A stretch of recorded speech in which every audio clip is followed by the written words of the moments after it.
Cook with me के kitchen में एक बार फिर से आपका स्वागत है नए तरह के ट्रिक्स और टिप्स के साथ में जो हमारे किचन के कामों को मिनटों में सुलझा देंगे और जो हमें बहुत ज़्यादा हेडेक लगते हैं ना वो तुरंत तुरंत हो जाएंगे।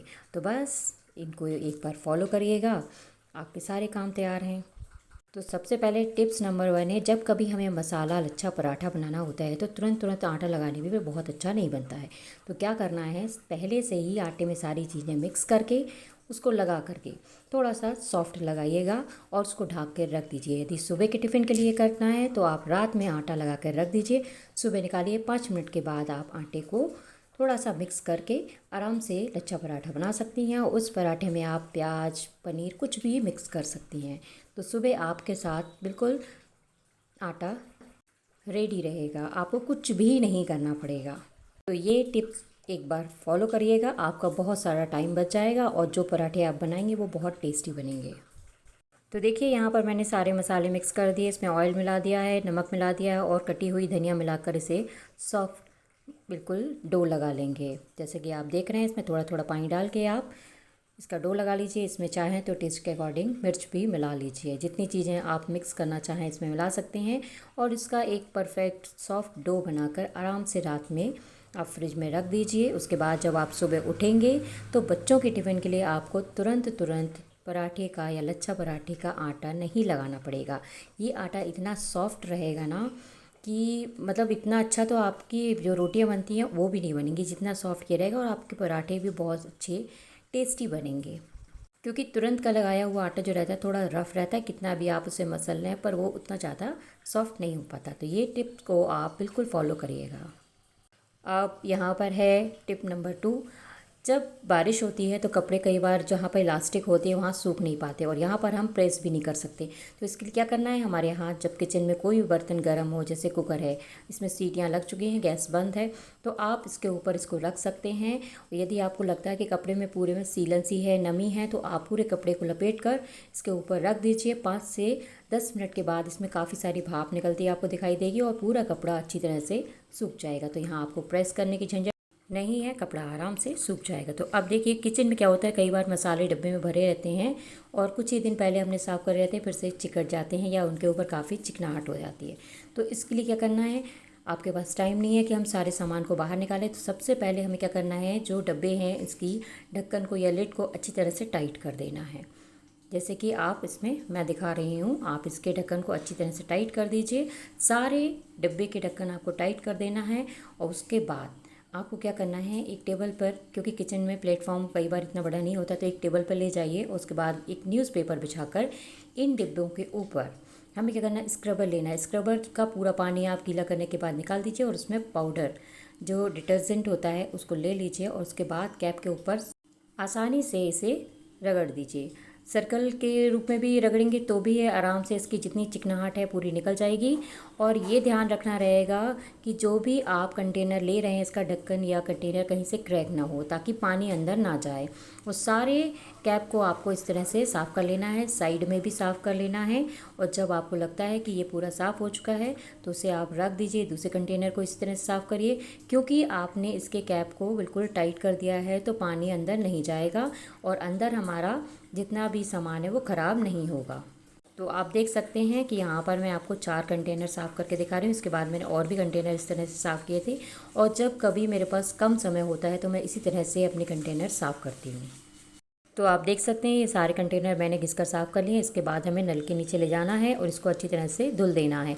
धुलने के बाद साफ़ कपड़े से पोंछ दीजिए और खुली हवा में रख दीजिए या फिर फ़ैन के नीचे रख दीजिए, फ़ैन को ऑन कर दीजिए। उसके बाद आपको थोड़ी देर के लिए इसके कैप को नहीं खोलना है, जितना भी पानी साइड में होगा सारा सूख जाएगा और आपकी बहुत सारी मेहनत बच जाएगी कि आपको इसका सामान इसमें से रिप्लेस नहीं करना पड़ेगा, इसमें से निकालना नहीं पड़ेगा, वापस रखना नहीं पड़ेगा और वैसे ही आपका पूरा कंटेनर साफ़ हो जाएगा। तो इस हैक को भी बिल्कुल ट्राई करिएगा और ध्यान रखिएगा कि इसकी ढक्कन को, लिड को अच्छी तरह से टाइट करिएगा। ये बहुत ही ज़्यादा टाइम सेविंग हैक है, क्योंकि कई बार हमें सामान निकालने और रखने में बहुत समय लग जाता है। तो इसके बाद हमारा हैक है अगला, ये है हमारे जो किचन की टाइल्स होती हैं ये बहुत ज़्यादा चिकट जाती हैं और ये जो किनारे बने रहते हैं जहाँ से जॉइंट रहते हैं टाइल्स के, ये भी काफ़ी काले पड़ जाते हैं। और नॉर्मल हम जो पानी से पोंछते हैं, गैस को साफ़ करते हैं, उससे ये साफ़ नहीं होते। तो इसके लिए आपको क्या करना है, बहुत आसान सा आइडिया है, आप फुल वॉच करेंगे ना तो आपको बहुत सारे इसमें ऐसे ट्रिक्स मिल जाएंगे जो हम डेली यूज़ में बिल्कुल भी ध्यान नहीं रखते हैं। तो देखिए यहाँ पर मैंने ले लिया एक स्क्रबर, और स्क्रबर में मैंने वापस से फिर से डिटर्जेंट ले लिया है, और सारी जगह जहाँ पर चिकट है, चिकनाई जमी हुई है, इस पर हम अच्छी तरह से इसका पूरा लेप कर देंगे। लेप करना मतलब इसको अच्छी तरह से लगा देंगे और कम से कम 10 मिनट के लिए छोड़ देंगे। अभी आपको इसमें घिसना बिल्कुल भी नहीं है, सिर्फ आपको डिटर्जेंट को पूरी टाइल्स पर लगाना है, क्योंकि यदि हम बहुत ज़्यादा घिसते हैं तो भी टाइल्स की चमक जो रहती है थोड़ी सी कम हो जाती है। तो आपको ये हल्के हाथ से करना है, और ये इतनी ज़िद्दी चिकनाई होती है ना कि हल्के हाथ से आराम से तुरंत नहीं निकलती। तो इसके लिए जो डिटर्जेंट रहते हैं उसको लेते हैं। उसके बाद क्या करना है, जो हमारा स्टील का स्क्रबर रहता है, स्क्रबर में हमको थोड़ा सा डिटर्जेंट लेकर अच्छी तरह से उसको पूरा घिस देना है, और घिसने के बाद गीले कपड़े से पहले हम इसको साफ़ कर देंगे, क्योंकि हर किसी की किचन में ऐसा नहीं होता है कि आप ढेर सारा पानी डालें और अच्छी तरह से धोएं।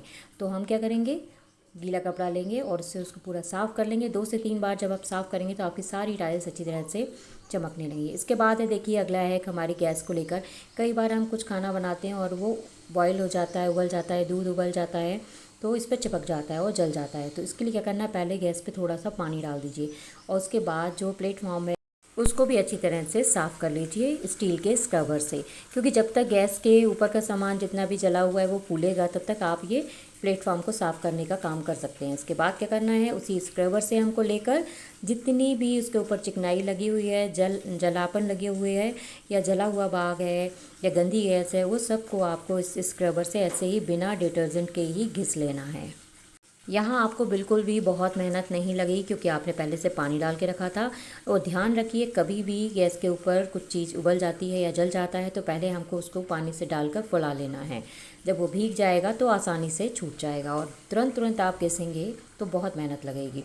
तो देखिए गैस जितनी गंदी थी, अभी थोड़ी देर बाद आपको ये बहुत साफ़ दिखाई देगी। और जब हम गैस को साफ़ करते हैं तो इसके कोने कोने को भी साफ़ करना चाहिए। और साइड जो रहते हैं, अक्सर साइड को हम अवॉइड कर देते हैं, क्योंकि यहाँ पर हम सोचते हैं कि कुछ भी गंदा नहीं है, और यहाँ पर चिकट बहुत ज़्यादा हो जाती है। तो इससे इसको भी आप साफ़ करते जाइए। जहाँ पर ज़्यादा है वहाँ हम चाकू की हेल्प से उसको खरोच कर निकाल सकते हैं, पर बहुत ज़्यादा मत करिए, क्योंकि गैस में निशान पड़ सकते हैं। तो देखिए हमारी गैस अच्छी तरह से हमने इसको घिस दिया है। इसके बाद गीले कपड़े से हम पूरी गैस को साफ़ कर देंगे। तो गीले कपड़े से तो हम रोज़ साफ़ करते हैं, लेकिन कभी कभी हमें इसको स्क्रबर से भी साफ़ करना चाहिए, क्योंकि जब हम जहाँ पर रोज़ खड़े होते हैं, डेली उस पर खाना बनाते हैं, उस पर सफाई होना बहुत ज़रूरी है।